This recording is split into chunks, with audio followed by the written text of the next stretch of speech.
बिस्मिल्लाहिर्रहमानिर्रहीम। अस्सलामु अलैकुम। क्या आप याजूज माजूज के बारे में कुछ दिलचस्प और अजीब जानना चाहते हैं, जिनका तज़किरा कुरान मजीद में आया है, जिनको हज़रत ज़ुल्करनैन अलैहिस्सलाम ने एक दीवार के पीछे कैद कर दिया हुआ है, लेकिन वो निकलेंगे कब और कैसे? आज उन्हीं के मुतल्लिक कुछ दिलचस्प और अजीब बातें इस वीडियो में आपको जानने को मिलेंगी। याजूज माजूज हज़रत नूह अलैहिस्सलाम के तीसरे बेटे याफिस की औलाद में से हैं। ये इंसानी नस्ल के दो बड़े वहशी कबीले गुजर चुके हैं, जो अपने इर्द गिर्द रहने वालों पर बहुत जुल्म और ज़्यादतियाँ करते थे और इंसानी बस्तियाँ उजाड़ देते थे। कुरान पाक की आयत तौरात के मतलब और तारीख़ी शवाहिद से मालूम होता है कि ये लोग शुमाल मशरक़ी एशिया में ज़िंदगी बसर किया करते थे और अपने वहशियाना हमलों के नतीजे में एशिया के जनूबी और मगरबी इलाकों में मुसीबत बर्पा करते थे। बाज़ तारीखदानों ने उनके रिहायशी इलाके को मॉस्को और टोबलसीक के आसपास बतलाया है, और बाज़ का ख्याल है कि याजूज माजूज के शहर तिब्बत और चीन से बहरे मंजमंद शुमाली तक और मगरिब में तुर्किस्तान तक फैले हुए थे। हज़रत ज़ुल्करनैन के ज़माने में याजूज माजूज के हमले वबाल जान बन गए थे। उनकी रोकथाम के लिए ज़ुल्करनैन ने पहाड़ों के माबैन ऊंची और मजबूत दीवार तामीर फरमाई, जिसका जिक्र कुरान करीम की सूरह कहफ में मौजूद है। तारीखी तौर पर वो कौन शख्स है? तारीख की मशहूर शख्सियतों में ये दास्तान किस पर मंतबक होती है, और इस सिलसिले में मुफस्सरीन के दरमियान इख्तलाफ है। तारीख की किताबों के मुताले के बाद लोगों ने ज़ुल्करनैन की शख्सियत और दीवार ज़ुल्करनैन से मुतल्लिक मुख्तलिफ अंदाज़े लगाए हैं। बहुत से कदीम उलमा और मुफक्कर सिकंदर आज़म को ही ज़ुल्करनैन मानते हैं, मगर बाज़ इसका इनकार करके ये दलील पेश करते हैं कि ज़ुल्करनैन दरअसल हज़रत सुलेमान अलैहिस्सलाम का खत्ताब था। जदीद ज़माने के कुछ मुफस्सिर और मुफक्कर ज़ुल्करनैन को कदीम ईरानी बादशाह साइरस आज़म का दूसरा नाम करार देते हैं, और ये निस्बतन ज़्यादा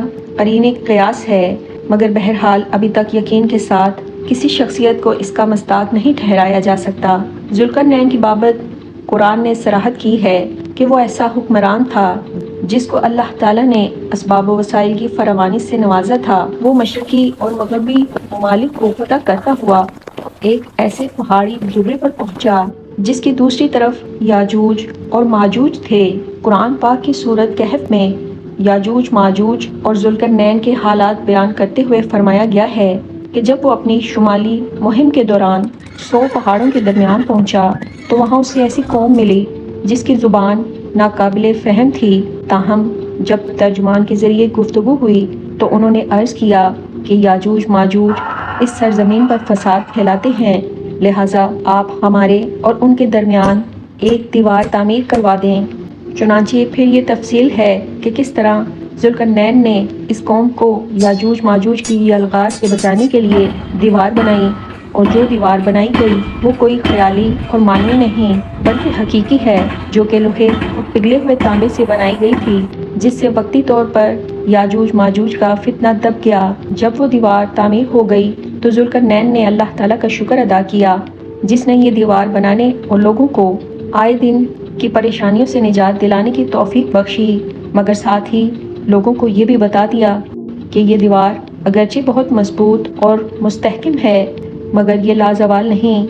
जो चीज़ भी बनी है बिलाखिर फना होने वाली है। मेरे रब के वादे का वक्त करीब आएगा तो वो इसको पैवंदे खाक कर देगा, और मेरे रब का वादा बरहक है। रही ये बात कि दीवार ज़ुल्करनैन कहाँ वाक़या है, तो इसमें भी इख्तलाफात हैं, क्योंकि आज तक ऐसी 5 दीवारें मालूम हो चुकी हैं जो मुख्तलिफ बादशाहों ने मुख्तलिफ इलाकों में मुख्तलिफ अदवार में जंगजू कौमों के हमलों से बचाव की खातिर बनवाई थीं। उनमें से सबसे ज़्यादा मशहूर दीवार चीन है, जिसकी लंबाई का अंदाज़ा 1200 मील से लेकर 1500 मील तक किया गया है, और ये अब तक मौजूद है। वाज़े रहे कि दीवार चीन लोहे और तांबे से बनी हुई नहीं है, और ना वो किसी छोटे कोहिस्तानी दुर्रे में है। वो एक आम मसाले से बनी हुई दीवार है। बाज़ का इसरार है कि ये दीवार मारब है जो यमन में है। ये ठीक है कि दीवार मारब एक कोहिस्तानी दुर्रे में बनाई गई है, लेकिन वो सैलाब को रोकने के लिए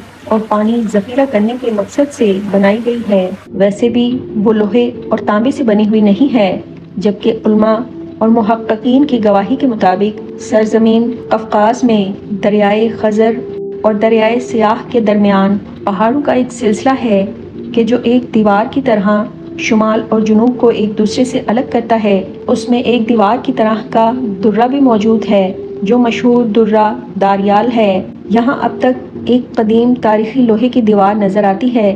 اسی بنا پر بہت سے لوگوں کا یہ نظریہ ہے کہ دیوار ذوالقرنین یہی ہے، اگرچہ دیوار ذوالقرنین بڑی مضبوط بنائی گئی ہے جس کے اوپر چڑھ کر یا اس میں سوراخ کر کے یاجوج ماجوج کا ادھر آنا ممکن نہیں، لیکن جب اللہ تعالیٰ کا وعدہ پورا ہوگا تو وہ اسے ریزہ ریزہ کر کے زمین کے برابر کر دے گا۔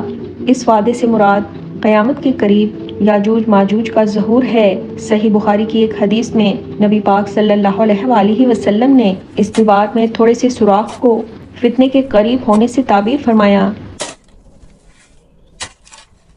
ایک اور حدیث میں آتا ہے کہ یاجوج ماجوج ہر روز اس دیوار کو کھودتے ہیں اور پھر کل کے لیے چھوڑ دیتے ہیں، لیکن جب اللہ کی مشیت ان کے خروج کی ہوگی تو پھر وہ کہیں گے کہ کل انشاءاللہ اس کو کھودیں گے، اور پھر دوسرے دن وہ اس سے نکلنے میں کامیاب ہو جائیں گے اور وہ زمین میں فساد پھیلائیں گے، یعنی انسانوں کو بھی کھانے سے گریز نہیں کریں گے۔ تو اللہ تعالیٰ کی طرف سے حضرت عیسیٰ علیہ السلام کو حکم ہوگا کہ وہ مسلمانوں کو طور کی طرف جمع کر لیں، کیونکہ یاجوج ماجوج کا مقابلہ کسی کے بس میں نہیں ہوگا۔ حضرت عیسیٰ علیہ السلام اور ان کے ساتھی اس وقت ایسی جگہ کھڑے ہوں گے جہاں غذا کی سخت قلت ہوگی، پھر لوگوں کی درخواست پر حضرت عیسیٰ علیہ السلام یاجوج ماجوج کے لیے بد دعا فرمائیں گے، بس اللہ تعالیٰ ان کی گردنوں اور کانوں میں کیڑا پیدا کر دے گا جو بعد میں پھوڑا بن جائے گا، جس کے پھٹنے سے یہ ہلاک ہونا شروع ہو جائیں گے اور پھر سب کے سب مر جائیں گے۔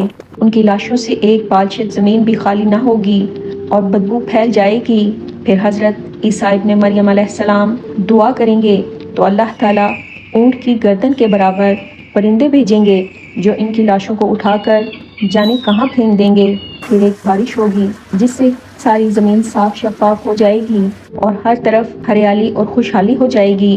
صحیح مسلم میں روایت ہے کہ یاجوج ماجوج کا ظہور حضرت عیسیٰ علیہ السلام کے نزول کے بعد ان کی موجودگی میں ہوگا، جس سے ان مفسرین کی تردید ہو جاتی ہے جو کہتے ہیں کہ تاتاریوں کا مسلمانوں پر حملہ یا منگول، ترک جن میں سے چنگیز بھی تھا، یا روسی اور چینی قومیں یہی یاجوج ماجوج ہیں جن کا ظہور ہو چکا، یا مغربی قومیں ان کا مصداق ہیں کہ پوری دنیا میں ان کا غلبہ اور تسلط ہے۔ یہ سب باتیں غلط ہیں، کیونکہ یاجوج ماجوج کے غلبے سے سیاسی غلبہ مراد نہیں ہے، بلکہ قتل و غارت گیری اور شر اور فساد کا وہ عارضی غلبہ ہے جس کا مقابلہ کرنے کی طاقت مسلمانوں میں بھی نہیں ہوگی۔ تاہم پھر وبائی مرض سے سب کے سب آن واحد میں لقمہ اجل بن جائیں گے۔ اللہ پاک اپنے فضل و کرم سے ہم سب کو ہر طرح کے فتنوں سے محفوظ رکھے، آمین۔